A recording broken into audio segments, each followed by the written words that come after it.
15장 믿음의 분량대로 은사 사용하기 3부 로마서 12장 3절에서 8절 내게 주신 은혜로 말미암아 너희 각 사람에게 말하노니 마땅히 생각할 그 이상의 생각을 품지 말고 오직 하나님께서 각 사람에게 나눠주신 믿음의 분량대로 지혜롭게 생각하라.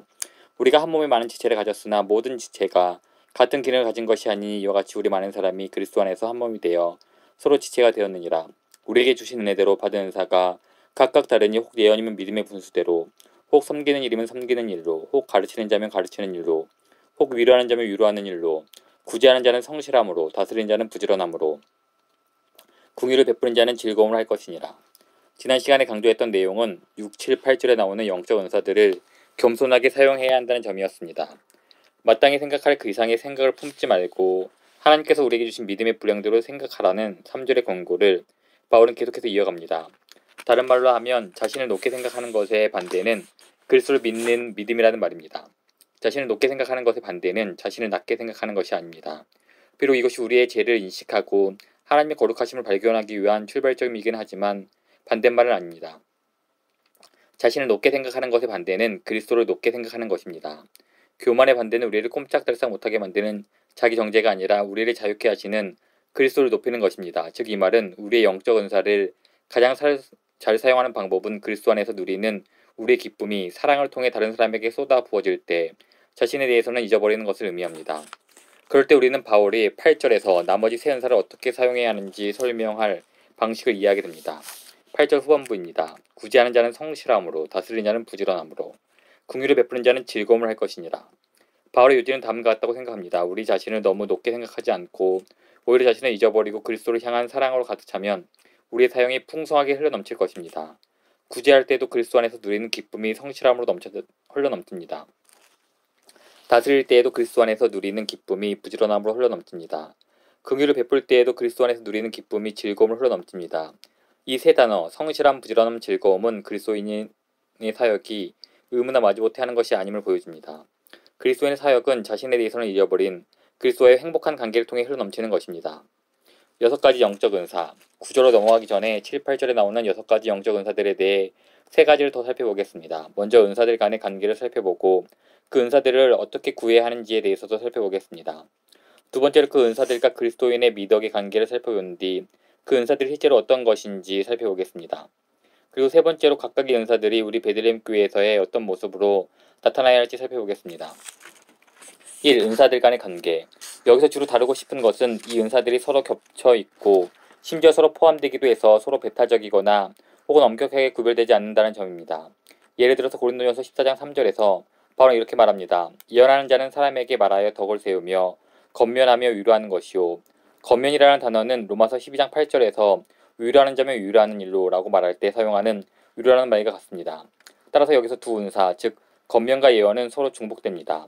또 다른 예는 디도서 1장 9절입니다. 여기서는 문자 그대로 하면 장로들이 바른 교훈으로 건면해야 한다고 말합니다. 이 말들은 우리가 로마서 12장 7절 후반부 가르치는 일과 8절 전반부 위로에서 본 단어들과 같은 단어입니다. 건면과 가르침이 중복됩니다. 그리고 열간 내용 자체만 본다 해도 8절에서 성실하게 구제하고 즐겁게 궁유를 베푸는 행위를 어떻게 명확하게 나눌 수 있겠습니까? 즐겁게 구제하는 사람은 분명히 간대한 사람입니다. 따라서 이 두 은사도 중복됩니다. 혹은 7절 전반부에 나오는 섬김을 보십시오. 궁유를 베푸는 것과 섬김을 어떻게 구분하겠습니까? 저는 바울이 명확하게 구분되는 범주를 제시하려 한 것이 아니라고 봅니다. 이것이 함축하는 바는 영적 은사를 받아 사용하고자 할 때 그 영적 은사들의 개수나 경계가 정해져 있거나 따로 구별되어 있다고 생각해서 한 은사를 가지면 다른 은사를 가질 수 없다고 생각하지 말라는 것입니다. 혹은 은사는 완전한 형태로 받는 것이지 다양한 분량이 있거나 혼합되어서는 안 된다고 생각하지 말라는 것입니다. 우리에게 은사를 주셔서 사용하게 하시는 방법은 하나님께 맡겨두십시오. 우리가 받은 은사의 배합은 다른 사람들과 완전히 다를 수 있습니다.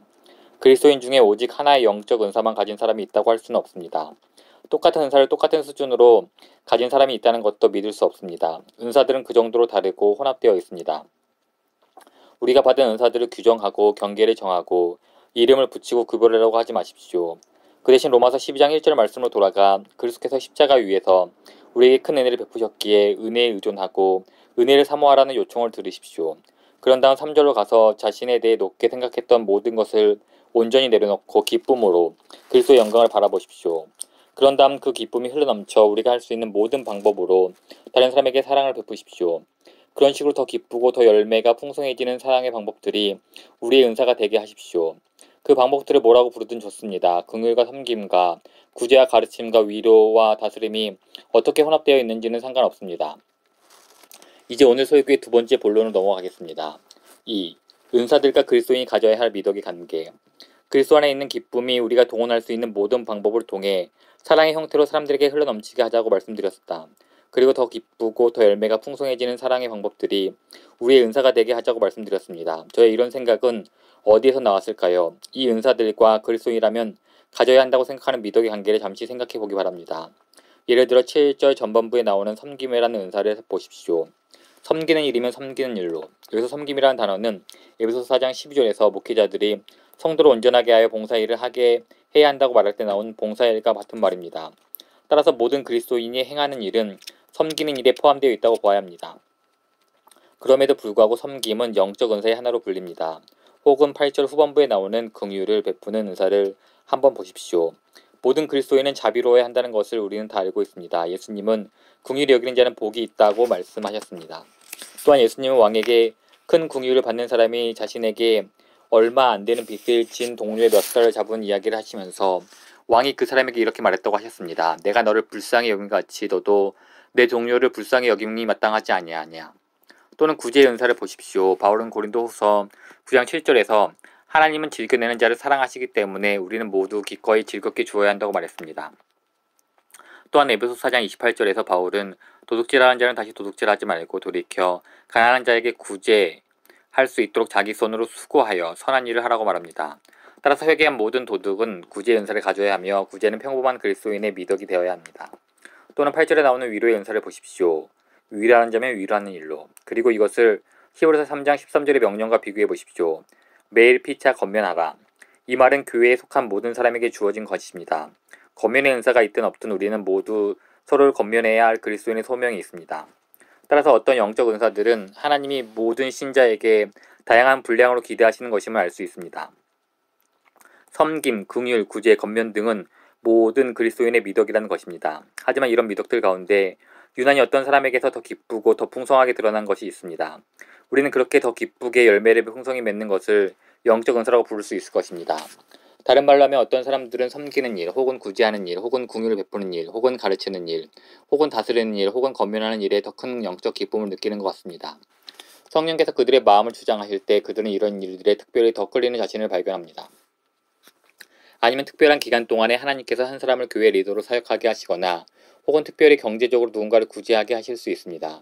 그런 특별한 시기가 지나면 그 은사는 수그러듭니다. 따라서 이런 의미에서 영적 은사는 그리스도의 미덕 가운데 하나로 일평생 혹은 특정 시기 동안 특별한 기쁨으로 만족하며 할 수 있는 일이라고 정의할 수 있습니다. 또한 열매가 풍성하다는 말을 사용했습니다. 우리가 하는 일이 다른 사람의 믿음이 자라거나 열매를 맺는 일에 도움이 되지 않는다면 그것은 아마도 영적 은사가 아닐 것입니다. 영적 은사는 단순히 교회에서 사용되는 천부적인 재능을 말하지 않습니다. 영적 은사는 다른 사람을 세우는 것으로 성령께서 허락하신 사랑의 모습입니다. 자신에게 건면의 은사가 있다고 생각하지만 아무도 자신의 말에 도움이 받지 못한다면 그에게는 건면의 은사가 없는 것입니다. 가르침의 은사가 있다고 생각하지만 자신이 가르치는 사람 중에 아무도 기쁨으로 하나님을 알아가는 일에서 잘하지 않는다면 그에게는 가르침의 은사가 없는 것입니다. 섬김의 은사가 있다고 생각하지만 자신의 행함을 통해 다른 사람이 불쾌함을 느낀다면 그에게는 섬김의 은사가 없는 것입니다. 다른 말로 하면 우리의 영적 은사를 측정하는 방법 중 하나는 다른 사람들이 그것을 통해 영적으로 도움을 받는가의 여부입니다. 영적 은사를 열매를 맺게 하는 사람의 한 형태입니다. 따라서 제 결론은 긍휼과 섬김과 구제와 건면은 다른 것들과 마찬가지로 평범한 그리스도의 미덕으로서 우리 모두가 갖춰야 한다는 것입니다. 그리고 그 미덕들이 다른 사람을 위해 더 큰 기쁨으로 나타나고 더 많은 열매를 맺는다면 영적 은사가 됩니다. 그러므로 은사를 구할 때는 그리스도의 사랑을 더 기쁘고 풍성하게 행할 수 있게 해달라고 기도해야 합니다. 긍휼과 섬김과 구제와 건면에서뿐 아니라 좀 더 구체적인 역할인 다스리고 가르치는 일에서도 기쁨이 충만할 수 있게 해달라고 하나님께 구하십시오. 다양한 모습으로 사랑을 표현할 때 기쁨의 열매를 풍성하게 맺게 해달라고 기도하십시오. 또한 이 중 한 가지 은사에 대해 보다 큰 은혜가 있으면 하고 바라는 분들은 이런 식으로 구체적으로 기도하십시오. 주님, 긍휼의 은사를 허락하십시오. 긍휼을 베풀 때 더 큰 기쁨이 있게 하시고 제가 긍휼을 베풀 때 사람들이 글 속에 나오는 풍성한 열매를 맺게 하소서. 혹은 이렇게 기도하십시오. 주님, 가르치고 건면하는 일에 더욱 열매 맺기를 원합니다. 제가 가르치고 권면하는 것을 통해 다른 사람들이 온전히 변화되는 것을 보기 원합니다. 가르치고 권면할 때 더욱 기쁨과 능력이 흘러넘치게 하옵소서. 이제 마지막 본론으로 넘어가겠습니다. 3. 우리 교회에서 이런 은사들은 어떤 모습으로 드러나는가? 각각의 은사들에 대해 간략하게 살펴보겠습니다. 섬김 7절 전반부입니다. 섬기는 일이면 섬기는 일로. 저는 여기서 바울이 실제적이고 평범한 종종 보잘것이 없어 보이는 필요를 말하고 있다고 생각합니다. 그래서 저는 기도합니다. 우리 베들레헴 교회 성도들은 세상의 이목을 끌기 위해서가 아니라 그저 섬김의 은사로 계속해서 사역할 수 있기를 원합니다. 그런 분들은 이렇게 말합니다. 제가 도울 일이 있을까요? 정말 섬기고 싶습니다. 가르침 7절 후반부입니다. 가르친 자면 가르치는 일로. 저는 우리를 위해 두 가지를 기도합니다. 먼저 우리 베들레헴 교회에서 하나님과 그분의 방식에 대해 배우는 모든 사람이 또 다른 사람에게 그것을 가르치기 위해 가르치는 은사를 구했으면 좋겠습니다. 두 번째로는 베들레헴 교회 모든 리더십이 힘이나 강요가 아닌 가르침과 설득으로 이끌 수 있기를 기도합니다. 모든 단계에 있는 리더들이 가르치는 은사를 구하기를 기도합니다. 권면 8절 전반부입니다. 위로하는 자면 위로하는 일로. 하나님이 주신 사도의 권위로 가르치던 바울이 빌레몬서 1장 8, 9절에서는 놀랍게도 이렇게 말합니다. 이러므로 내가 그리스도 안에서 아주 담대하게 내게 마땅한 일로 명할 수 있으니 도리어 사랑으로서 간구, 문자 그대로 권면하노라. 다시 말하면 이런 식으로 권면의 은사가 풍성해지면 우리 교회는 강요가 아닌 사랑으로 동기를 얻게 될 것입니다. 권면의 은사가 더욱 풍성해져서 모든 사역을 사랑으로 행할 수 있기를 기도합니다. 구제 8절 후반부입니다. 구제한 자는 성실함으로. 우리 교회가 교회 사역과 선교 사역으로 450만 달러를 쓰고 캠퍼스 사역을 확정하고 교회를 세우는 일에 1000만 달러를 쓰면서 사역을 계속하고 성장할 수 있는 유일한 방법은 하나님께서 두 가지를 해주시는 것입니다. 먼저 수많은 분들이 그리스도의 미덕으로 기쁘게 희생하는 마음으로 정기적으로 필요에 맞게 물질을 드리도록 해주시는 것입니다. 그리고 두 번째는 그 중에 몇몇 분들에게는 더욱 특별한 기쁨과 풍성한 간대함으로 구제할 수 있도록 영적 은사를 갖게 해주시는 것입니다. 하나님은 우리를 다 알고 계십니다. 그리고 마지막 날에 생명책이 펼쳐지고 우리는 그 열매를 보게 될 것입니다. 다스림 8절 후반부입니다. 다스리는 자는 부지런함으로. 저는 하나님께서 우리 교회에 계속해서 목회자들을 보내주시고 열정적인 리더십의 은사를 가진 장로들을 세워주셔서 그리스도와 그분의 말씀을 향한 부지런함으로 다스릴 수 있기를 기도합니다. 모든 사람의 기쁨을 위해 모든 것 안에서 예수 그리스도를 통해 하나님의 탁월하심을 드러내려는 열심을 전파하는 교회의 사명을 감당할 수 있기를 기도합니다. 하나님께서 우리 교회에는 게으르고 타성에 젖어 있고 나태한 장로들과 교육자들은 허락하지 않으시길 원합니다. 우리가 사는 이 지역과 온 나라가 그리스도를 가장 귀하게 여기는 그날을 보려는 불타는 열심을 은사로 가진 리더들을 허락하시길 기도합니다.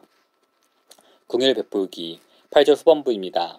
긍휼을 베푸는 자는 즐거움을 할 것이니라. 하나님께서 우리 모두를 긍휼을 베푸는 자비로운 사람들이 되게 하시기 원합니다. 우리 교회가 그리스도를 가장 소중히 여기고 은혜에 의존하고 은혜를 사모하는 교회가 되기 원합니다. 또한 하나님께서 우리 가운데서 예수님의 이름으로 가난한 자들에게 긍휼을 베푸는 일에 더욱 특별한 기쁨을 발견하고 더욱 풍성한 열매를 맺는 사람들을 더 많이 세워주시기 원합니다. 주님, 당신의 위대한 이름을 위하여 그리고 교회의 유익과 모든 사람의 기쁨을 위하여 이런 은사들을 풍성히 허락하소서. 아멘.